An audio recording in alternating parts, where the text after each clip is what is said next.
Having access to the resources and healthcare to be able to transition is a privilege.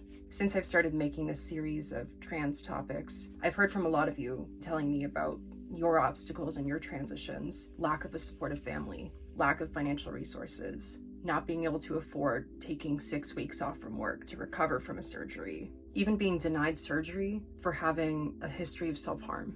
As much as I talk about my post-op and how great it is, I have to acknowledge that I am privileged, and I am privileged to be able to have had all of that care. And my parents did bankroll my entire transition.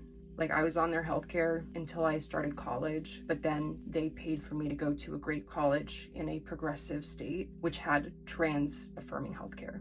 They also paid for hotel rooms, laser hair removal. They paid my 10% copay for the surgery. Most trans people I know don't have those resources. One of my best friends is a T-girl from Texas, and her parents kicked her out when she was in high school, and she was homeless for a couple years and fled basically to the north to have access to transition. And even though I live in more conservative parts of New England, great doctors in Massachusetts and Rhode Island have always been in a drivable distance for me. But a lot of folks in the South and the Midwest, there are not clinics in drivable distances, and plane tickets are so much money. And also, over 25 states have enacted legislation banning gender care for minors, including hormones and surgeries.